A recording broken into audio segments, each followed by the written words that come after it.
2월 14일 월요일입니다. 열왕기하 13장 요시아의 종교 계획이라는 주제로 말씀을 나누겠습니다. 먼저 기도로 시작하신 후 성경을 일에 삼기 바랍니다. 꾸준한 영성을 여는 당신의 생을 변화시킵니다. 말씀 다 묵상하셨습니까? 첫 번째, 요시아의 종교 개혁. 성전을 수리하다 율법책을 발견한 후 요시아 왕은 대대적인 종교 계획을 단행합니다. 3절입니다. 왕이 단 위에 서서 여호와 앞에서 언약을 세우되 마음을 다하고 뜻을 다하여 여호와께 순종하고 그의 계명과 법도와 율례를 지켜 이 책에 기록된 이 언약의 말씀을 이루게 하리라 하며 백성이 다 그 언약을 따르기로 하니라. 요시아 왕의 강력한 종교 계획은 율법책을 발견한 후 이루어집니다. 그런데 역대하를 비교해서 읽다 보면 순서가 좀 다른 것처럼 보입니다. 역대하 34장 3절입니다. 아직도 어렸을 때 곧 왕에 있은 지 8년에 그의 조상 다윗의 하나님을 비로소 찾고 제12년에 유다와 예루살렘을 비로소 정결하게 하여 그 산당들과 아세라 목상들과 아로새긴 우상들과 부어 만든 우상들을 제거하여 버리매. 요시아는 8세의 왕이 올랐고 16세 하나님 앞에 나와 큰 믿음의 결단을 했습니다.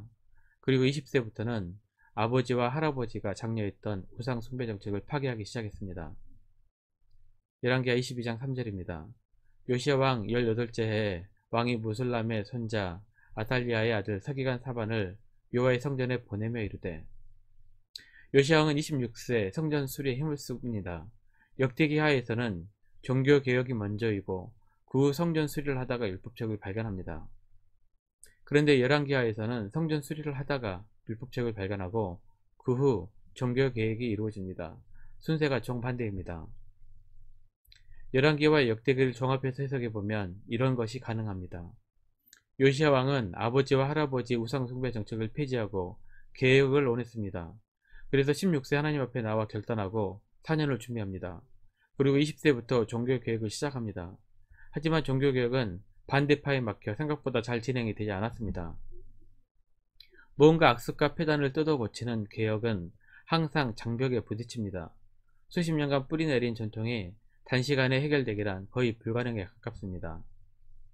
요시아 왕은 그 후 6년이 지나 26세에 마음을 비우고 먼저 성전 수리를 하기로 합니다.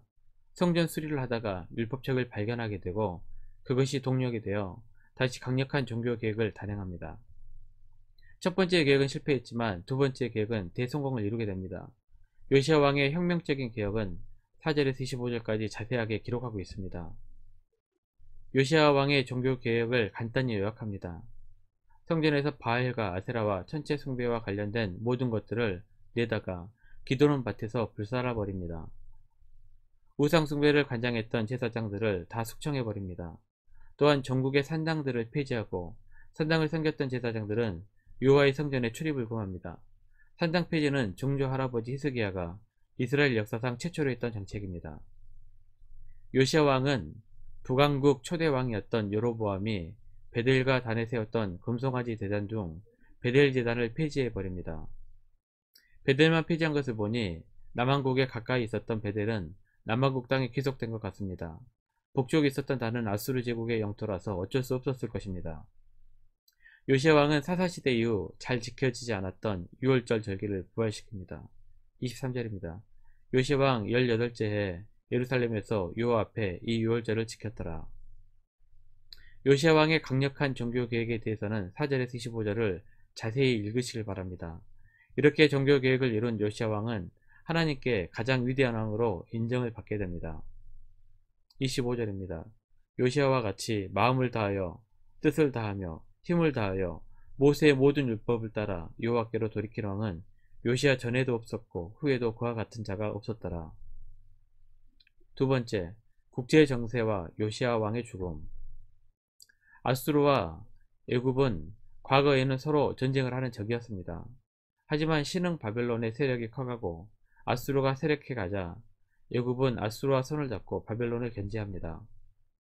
과거의 적이 지금의 아군이 된다는 말이 이런 말입니다.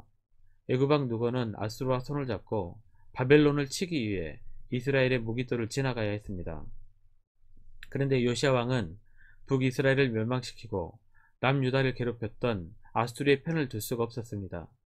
그래서 아수르를 도우러 가는 애국과 무기토에서 전쟁을 하게 됩니다. 29절입니다. 요시아 당시에 애굽의 왕 바르노고가 아수르 왕을 치고자 하여 유브라데 강으로 올라가므로 요시야 왕이 맞서 나갔더니 애굽 왕이 요시야를 무깃도에서 만났을 때 죽인지라. 개역개정에서 아수르를 치고자 하여는 잘못된 번역입니다. 새 번역은 이집트의 바로 느고 왕이 아시리아 왕을 도우려고, 그리고 NIV에서는 To help the king of Assyria로 번역을 하고 있습니다. 역사적으로 봤을 때에도 아수르를 돕기 위해 간 것이 맞습니다.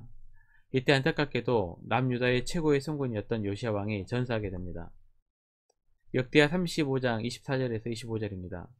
그 부하들이 그를 병거에서 내리게 하고 그의 버금 병거에 태워 예루살렘에 이른 후에 그가 죽으니 그의 조상들의 묘실에 장사되니라. 온 유다와 예루살렘 사람들이 요시야를 슬퍼하고 예레미야는 그를 위하여 예가를 지었으며 모든 노래하는 남자들과 여자들이 요시야를 슬피 노래하니 이스라엘의 규례가 되어 오늘까지 이르렀으며 그 가사는 내가 중에 기록되었더라. 모든 백성은 요시야 왕의 죽음을 슬퍼했습니다. 당시 선지자 예레미야도 역사상 하나님 보시기에 가장 위대한 요시야 왕의 죽음을 강하게 애도하며 예가를 지었습니다. 백성들은 요시야 왕을 장사하고 그의 아들 여호아스를 왕으로 삼았습니다. 31절입니다. 여호아스가 왕이 될 때 나이가 23세라. 예루살렘에서 석 달간 다스리니라. 그의 어머니의 이름은 하무달이라. 림나 에레미야의 딸이더라. 애굽왕 누고는 무깃도에서 요시야 왕을 죽인 후 유브라디스 강 유역의 갈그미스에서 바벨론과 전쟁을 합니다. 하지만 바벨론에 패하고 철수하는 중 남유다를 들러 요아스를 폐위시킵니다. 요아스는 겨우 3개월짜리 왕으로 끝나고 애굽으로 인질로 잡혀가게 됩니다. 34절입니다. 바로 누고가 요시야의 아들 엘리야김에 그의 아버지 요시야를 대신하여 왕으로 삼고 그의 이름을 고쳐 요아김이라고 하고 요아스는 애굽으로 잡혀갔더니 그가 거기서 죽으니라. 바로왕 누고는 요아스 대신 그의 형제 요아김을 왕으로 세우고 적용을 바치게 합니다. 말씀 요약합니다. 개혁에는 늘 저항이 있습니다. 가장 먼저 자기 자신이 개혁되어야 합니다. 하나님의 말씀과 기도로 또 예배로 온전히 개혁하십시오. 많은 저항이 있을 것입니다. 하지만 그 저항을 이기고 하나님께 최고라고 인정받는 우리가 되었으면 좋겠습니다. 1년 성경읽도 주간계획입니다. 오늘 월요일 민수기 30장 32장까지 말씀 천천히 묵상하십시오. 2월 중보기도 제목입니다. 5가지 기도 제목을 놓고 기도하시고 개인 기도와 교회 기도의 시간을 교회를 위한 기도의 시간을 가지시기 바랍니다. 가정에서 기도하시기 힘드신 분들은 교회 나오셔서 주중 기도 시간을 이용하시면 됩니다. 주중 기도 시간 새벽 6시부터 밤 10시까지입니다.